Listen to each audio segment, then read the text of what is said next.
Al comienzo de su cuarto año de gobierno, el presidente Luis Lacalle Pou hizo ayer una defensa de su gestión hablando ante la Asamblea General.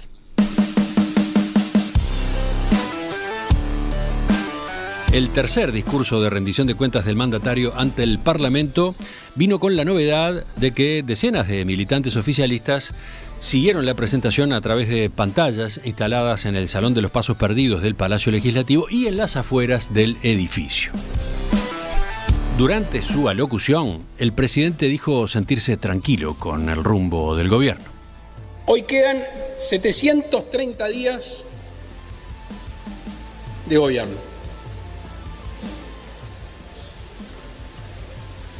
Y hoy el gobierno viene aquí con la tranquilidad de estar cumpliendo lo que comprometió. Hoy podemos decir que el camino transcurrido es el correcto. Por supuesto que no ha estado exento de piedras y de complicaciones.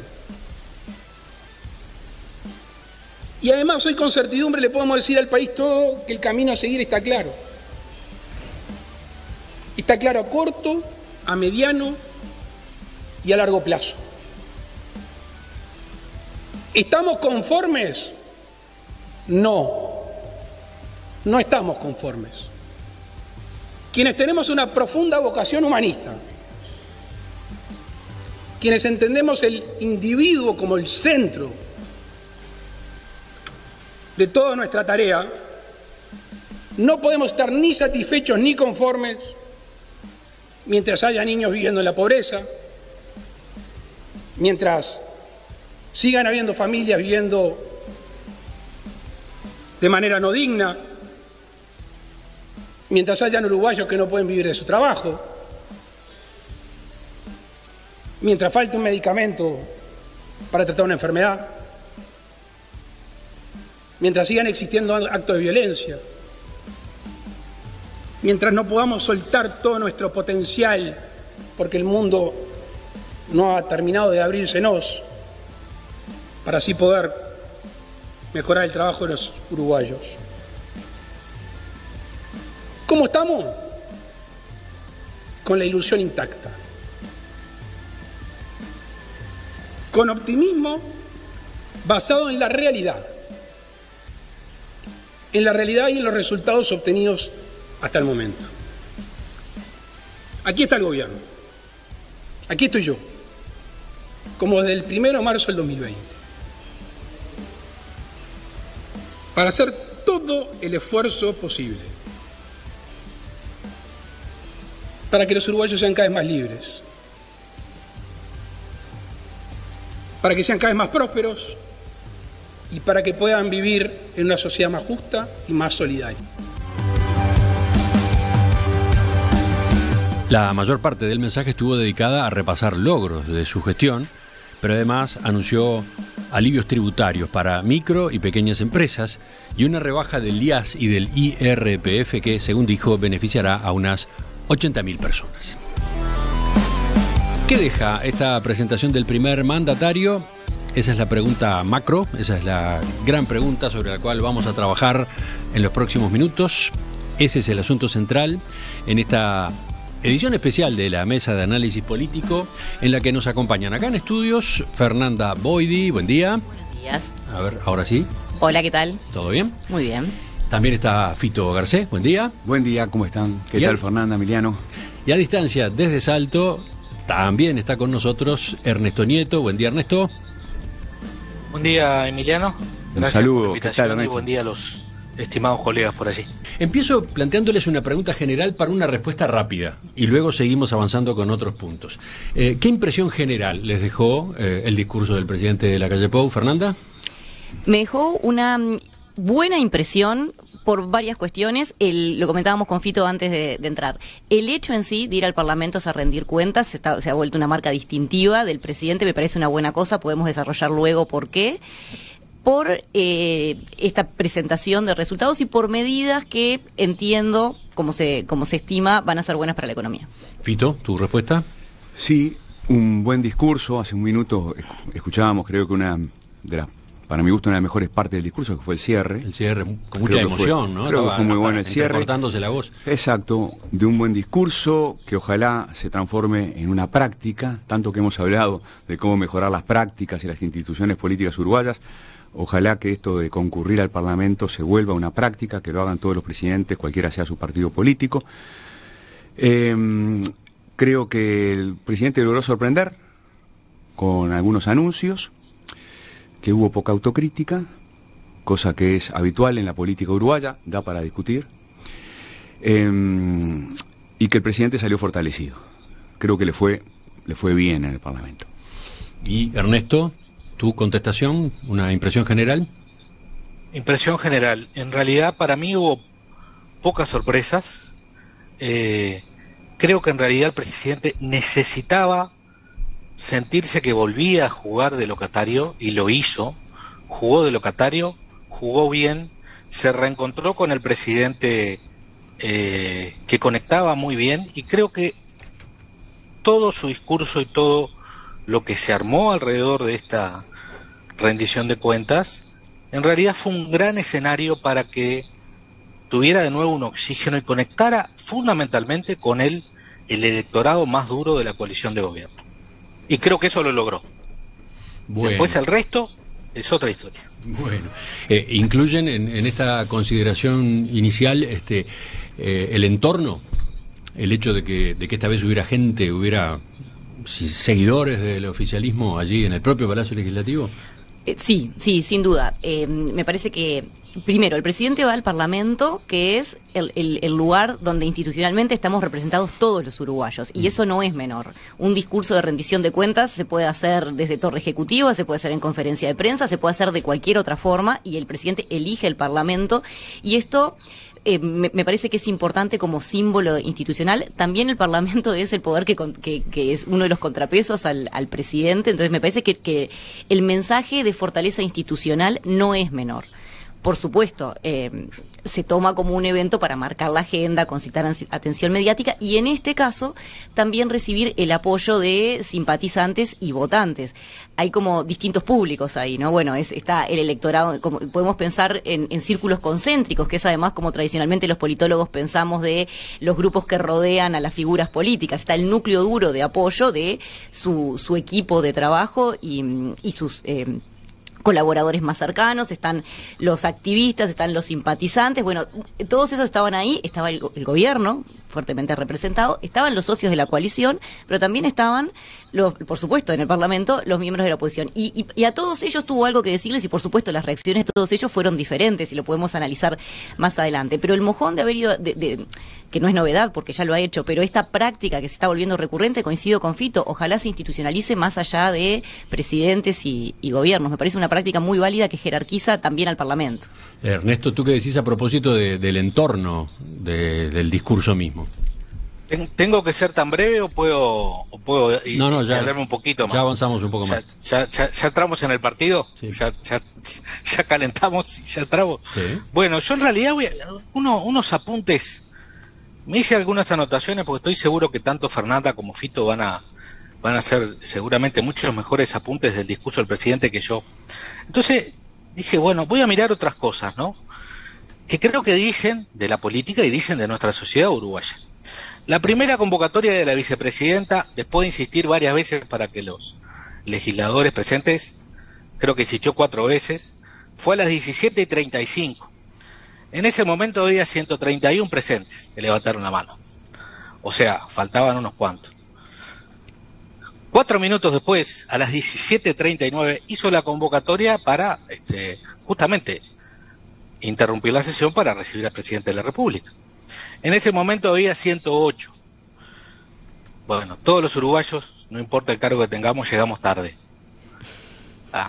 Primera observación, unos cuantos llegaron tarde.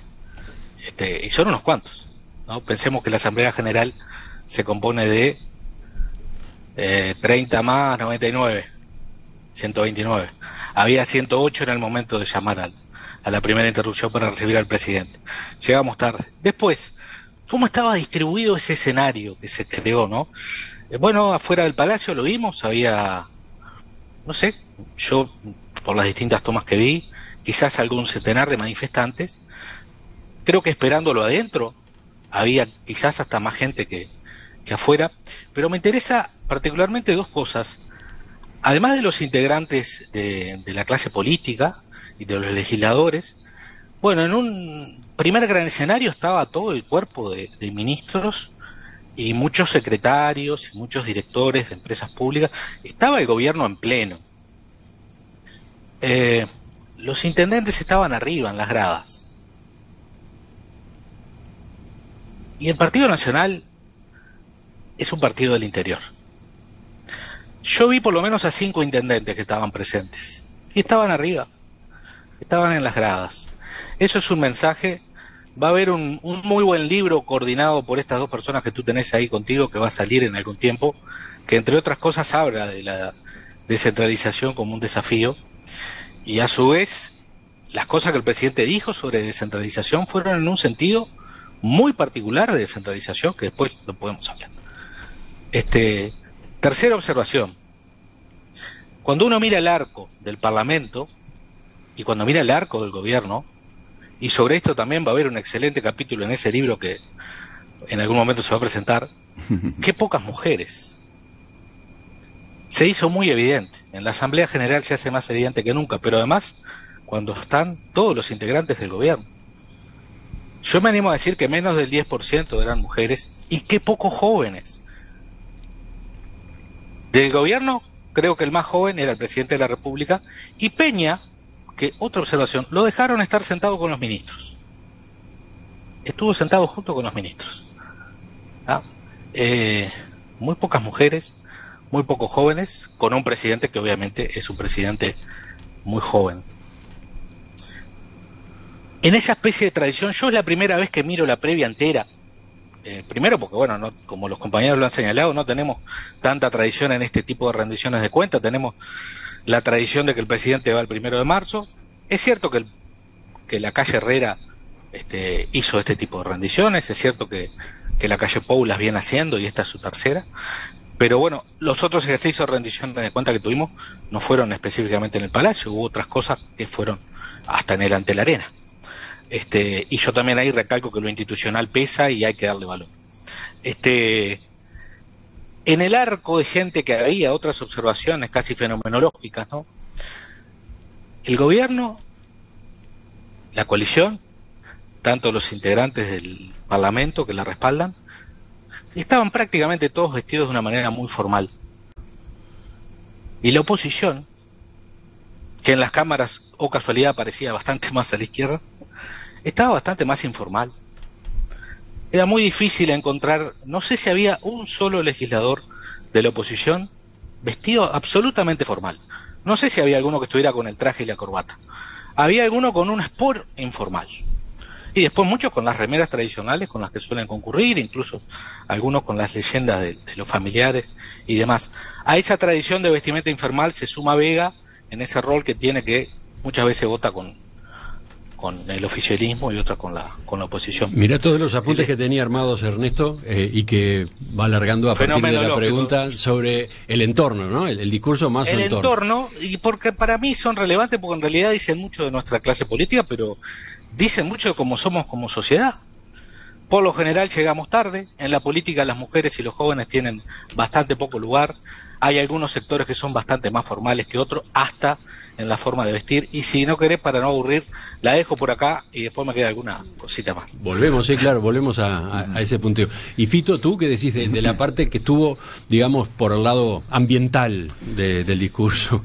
Mirá, no, primero, lindísima la pintura que hizo Ernesto. Creo que es así, ¿no? Hay imágenes que hablan mucho más que las palabras, ¿no? De cómo es un sistema político, una, entre comillas, clase política. Así que no, buenísimos tus apuntes, Ernesto. No, yo solo agregaría que creo que el presidente precisaba un poco de calor, sentir el calor, ¿no? Que la convocatoria que hicieron los blancos para que, ¿no?, que la gente se movilizara, para que los militantes estuvieran rodeando al presidente, creo que en ese sentido, creo que fue importante. Se lo vio disfrutando, ¿no?, ese momento, después de un 2022 que fue durísimo para el presidente, ¿no? Fue el peor año, porque si la pandemia fue, en términos de políticas públicas, para el presidente un momento dificilísimo, yo creo que en lo personal y, bueno, dado los escándalos, ¿no?, que lo tuvieron a mal traer y que son, me refiero al caso Astesiano, su responsabilidad, bueno, un año dificilísimo entonces para él, que le debe haber venido muy bien sacarse esas fotos y escuchar que lo vitoreaban. Sí, recordemos que había habido una directiva inicial hace pocos días desde Torre Ejecutiva para que no se armara una convocatoria del Partido Nacional a los militantes para concurrir al Palacio Legislativo, ¿no? Ese fue el planteo. Sí. Con el que se reaccionó ante conversaciones que había dentro del partido en esos días. Sin embargo, ahora, sobre la fecha, el criterio cambió. Y según lo que se señalaba ayer en una nota de búsqueda a partir de consultas con fuentes del oficialismo, el giro se debía a que el escenario había cambiado, ¿no? Como se había dado vuelta el caso Astesiano, había terminado la parte relativa a la propia condena de Astesiano, y después había quedado, hasta por carambolas, había quedado el Frente Amplio cuestionado con la reunión de Gustavo Leal con el padre Astesiano, bueno, con esto otro que ahora apareció de cuestionamientos a autoridades del Ministerio del Interior en el periodo pasado por Morábito y González Valencia. Bueno, como que ahora la cancha era más propicia para que hubiera, ¿cómo decirlo?, un baño de masas. Algo así. Porque, sí, claro, después entraremos a la discusión de qué es masas, pero lo cierto es que el presidente tuvo la oportunidad, como decías ayer, de encontrarse con la gente, de estar cara a cara con la gente. Sí. Cuando terminó el discurso terminó sobre las 19:11, 19:12. Demoró en salir de la Cámara, y en el Palacio Legislativo, en el Salón de los Pasos Expeditivos, estuvo 45 minutos sacándose selfie, ¿no? Sí. Bueno, esa es otra marca del presidente, ¿no? Que ha vuelto a salir y a dejarse arropar en algún sentido por su círculo más cercano de simpatizantes, ¿verdad?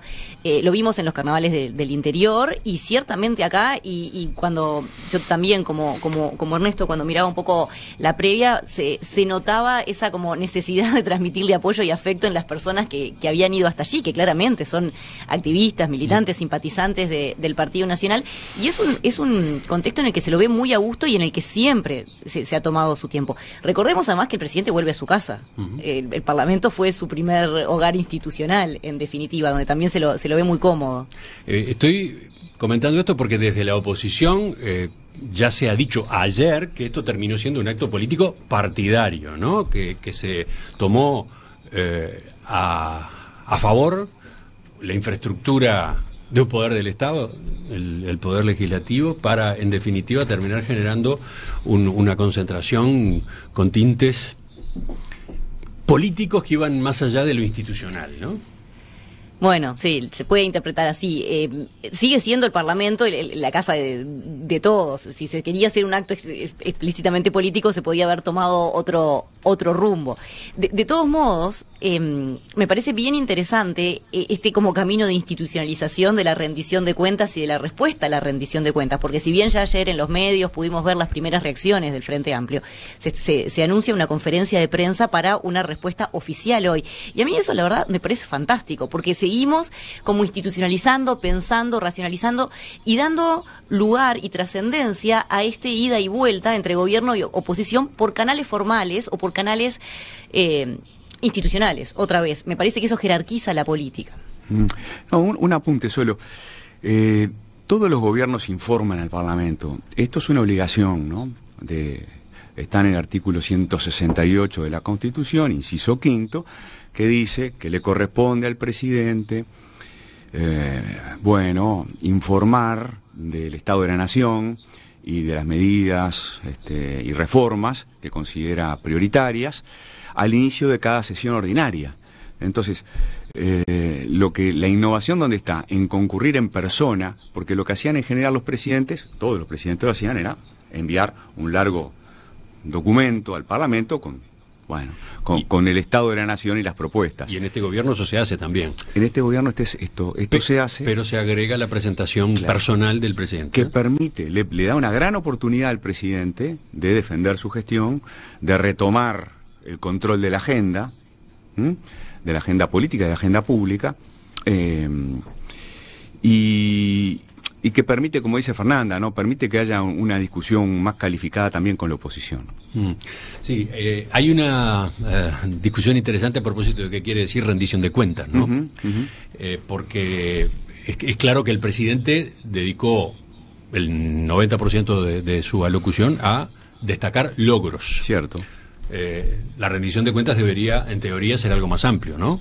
Logros y déficit, logros y problemas, logros y carencias, ¿no? Pero bueno, ahora volveremos sobre eso quizás. Un último apunte tuyo, Ernesto, antes de cerrar este bloque. Sí, la calle llegó 17:58, la camioneta que lo transportaba, ahí a las afueras del Palacio, ¿no? Hizo un muy breve saludo, hizo el saludo protocolar que correspondía para subir las escalinatas, y en 7 minutos llegó. No resistió la tentación y se tomó una selfie en el camino de entrada. Pero después tuvo prácticamente el mismo tiempo de discurso, que fue 1 hora 3 minutos.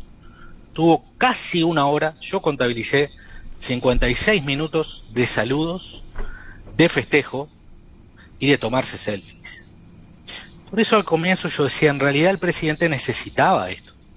Después de un año, sobre todo un segundo semestre muy complicado, y después de que lo vimos desencajado, lo vimos enojado, como no lo habíamos visto ni en el peor momento de la pandemia, donde lo podíamos haber visto preocupado, entristecido. Lo vimos enojado a la calle el año pasado, a la calle Pou, lo vimos enojado por primera vez como presidente.